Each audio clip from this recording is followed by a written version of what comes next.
Yeah, listen. I said listen. It's the BFC baby. Haha. Listen. I said it's glistening. It's the BFC baby. Yes, my people. Yes, my guys. Welcome to another video on the backyard football community. And I remain your host, Regis. BSc, PGD, MSc, BVB, PIMP.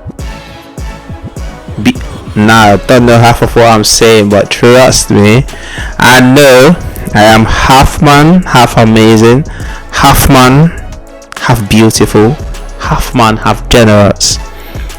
Beg you please, you know what to do. Just leave a like, subscribe, share. Yeah, man. Because we want to do this. We do it because we love it. I say it all the time, man. I've been away for a minute, I know. And yes, today I'm alone. I hear someone saying, oh, but nah, it's not boring. You see Regis? You see boring? Two parallel lines, man. Nah, they don't touch. They never meet. So yes, I'm back. And there's been a lot happening, but in my private life, I don't want to tell about my private life, but a lot has been happening. But when I say a lot has been happening, I mean a lot has been happening in the world of football, and that is why we love this sport, man. It is it is the greatest. It is that gift that keeps on giving, and we are here for it. So we know what's going on. It's the African Cup of Nations. The Asian Cup is going on as well. Yes, the transfer window has been a bit, I don't know, it's been quiet. I think the biggest one has to be Jordan Henderson saying he's had enough in Saudi Arabia. I think he said, world people, you guys win on this occasion. I'm gonna leave. I support everything you guys say I support. I'm gonna leave Saudi Arabia and I'm gonna come back to Europe. And you know the surprising part, Jordan Henderson making history for Ajax. Most jersey sales in the history of Ajax Football Club. Brother,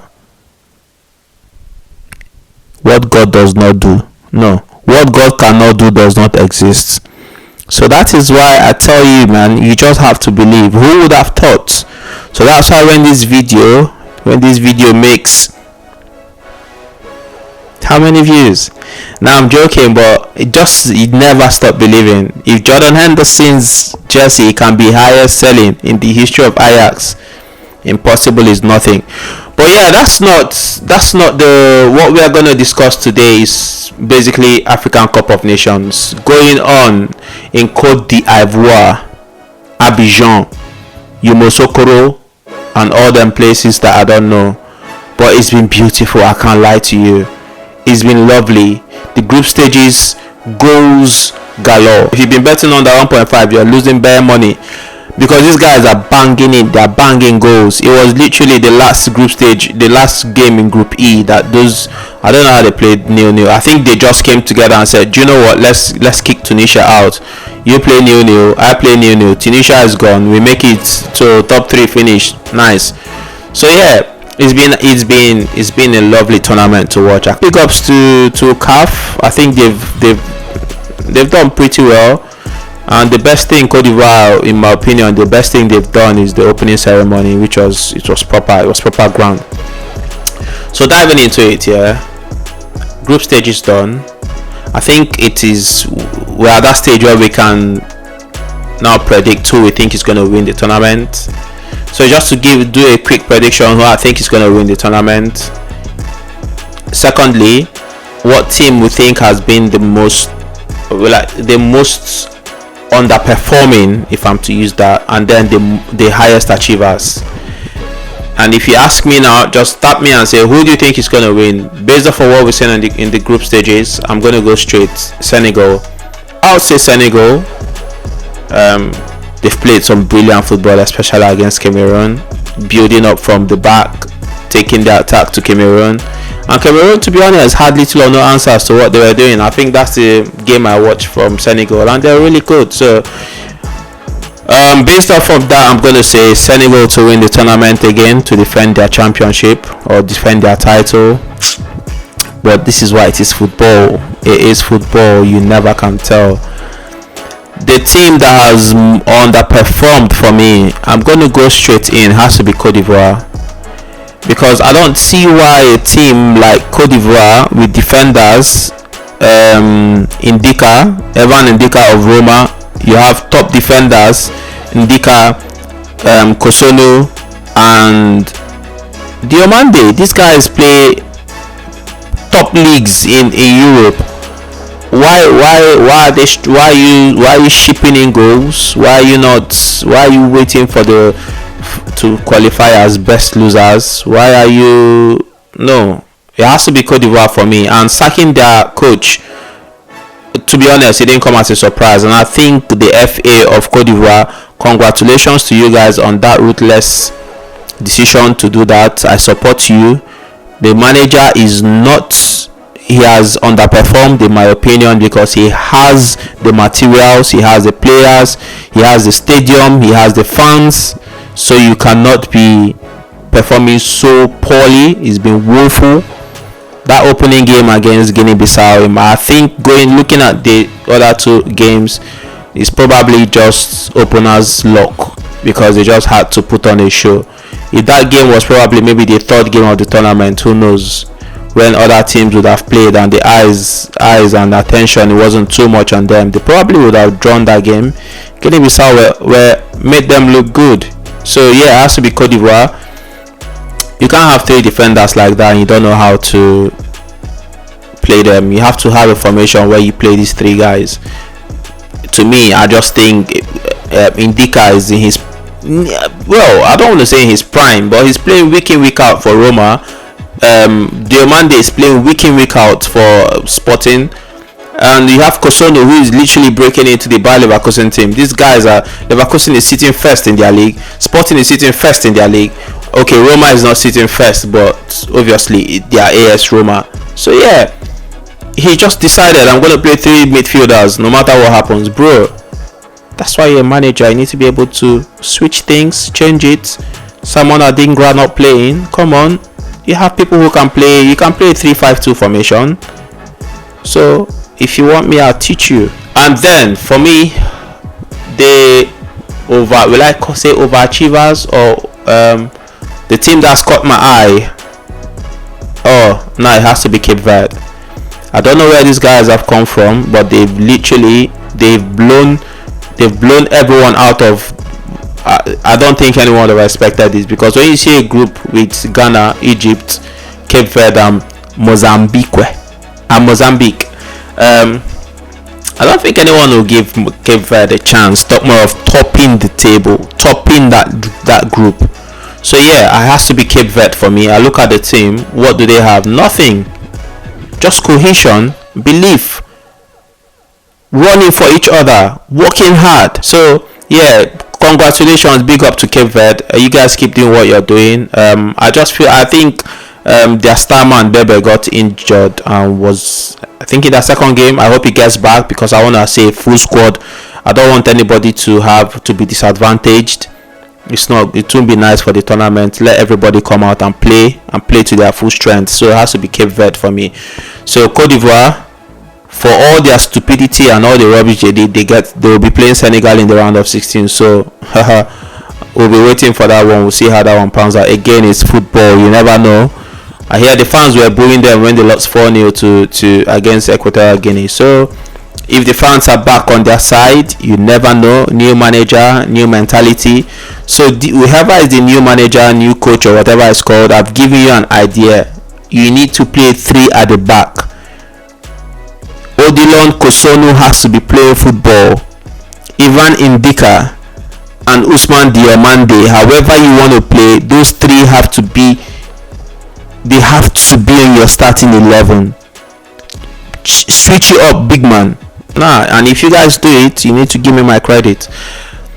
Then obviously we have to talk about the one that concerns us, Super Eagles of Nigeria. Am I happy we qualified second? Yes, I am. Funny enough, I think that was qualifying second gave us a better draw. You say, oh, but we're facing Cameroon. Yes, come on, listen. So you see Cameroon and Nigeria at this point in time, these two are, what will you call them? They're like those guys who they used to, I don't know, but they're like two struggling giants. One is obviously one is on a lower pedestal than the other, and right now I think Nigeria are in a better place than Cameroon. Come on, we have the African Football of the Year in our team. That's enough boost. And then somebody is saying, Osimhen will never score goal. Relax. Listen to me. Football is not just about scoring goals. You need to watch football and understand it. Osimhen against Cote d'Ivoire played what you call a proper attacker's football. It doesn't have to end up in goals. And I don't blame him. I don't know how Joseph Peseiro. Well, there's this thing about being consistent. When you're consistently doing something stupid, it might work for you. So Peseiro has been consistent in his, I don't know, not stupidity, but Peseiro has been consistent in whatever formation he's trying to play. And by and large, okay, we've made it to the knockout stages. But are we going to win the way we've played so far? My first answer is no. Something has to change. We can't be playing football where the midfielders have like two plots between them and the person who is playing as a striker. There's literally two plots of land between the midfield and Osimhen. And Osimhen is working so hard to cover that space. He gets the ball, holds on to it, drags the midfielders in, runs in for a pass, plays little 1-2s here and there, drags in fouls. That is what a striker does. The penalty that was considered, obviously, who else was it going to be? Osimhen. But Nigerians are having a go at this guy. That he's not performing, he's underperforming, he's doing this. No, you need to look at the all-round football. I think Osimhen, I will give him a 7/10 in this tournament, even though he has one goal. Especially that game against Cote d'Ivoire. The game against Guinea-Bissau as well, he worked his socks out. He worked really hard. So football is not just about scoring goals. And Osimhen, we need to cut him some slack. I think probably that pressure of African Football of the Year is weighing slightly on him. I just think he needs to forget about it and just play his football. Our coach has decided to play a formation that has probably come out from the pit of hell.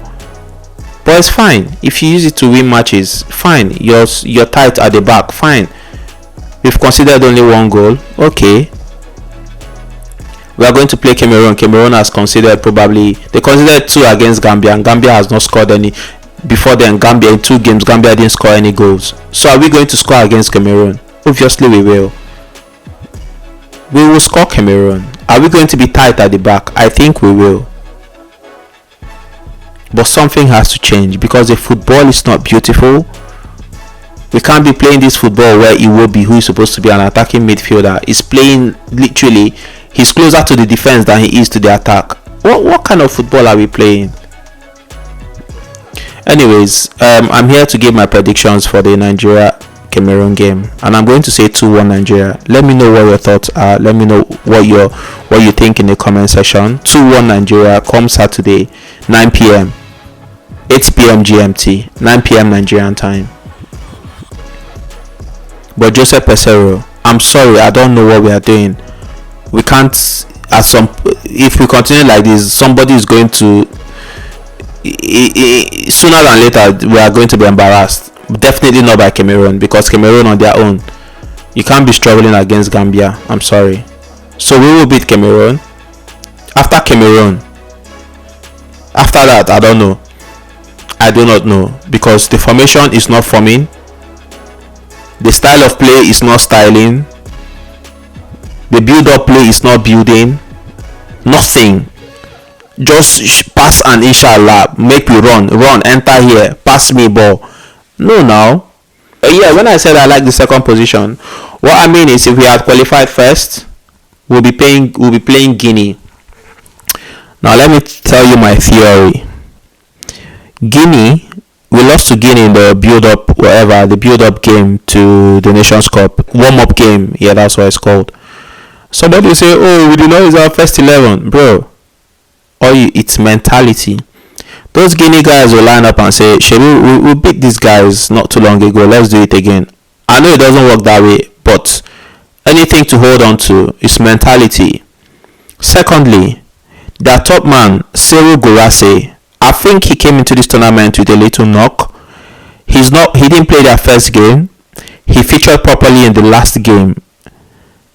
Serhou Guirassy has scored 17 goals in the Bundesliga. Brother he should be on fire. I don't know what's happening to him in this tournament. I think he had a little knock, but he's back. He played their last game against Senegal.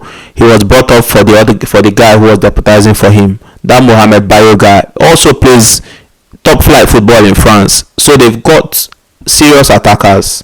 They've got people who are serious. Right now, give me Cameroon. Keep Guinea.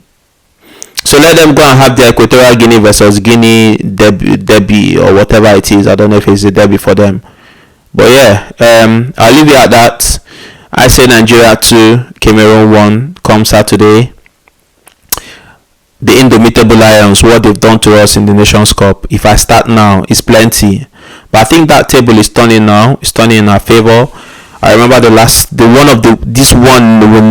when we beat them finally in 2004. I remember, and people who know, if you know, you know, we were somewhere where we had over 500 boys.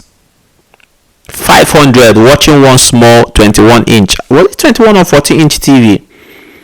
And when Utaka scored that goal, bro, it was chaos. It was madness. We couldn't watch the next game as punishment because when that goal went in, we were breaking things, breaking louvers, spoiling fans. I don't even know, maybe we spoiled television. Nah, it was good times. But yeah, I think it's going to be a win for Nigeria. I've said it too many times. I'm very confident. I am confident about it. Jose Peseiro, use your brain. I beg you, use your brain. Play a standard 4-2-3-1. We have the materials. We have the men for it. Now yeah, talk finish anyways. But yeah, thank you. If you stayed this long, you know what to do. When I say you know what to do, I mean not about the like and subscribe, but you can still do that. But just let me know what you think. What are your score predictions for the games? There are a lot of games, but our focus obviously is Nigeria Cameroon. That's what concerns us. Anyways, thank you for watching. I'll see you again when we beat Cameroon, or will we?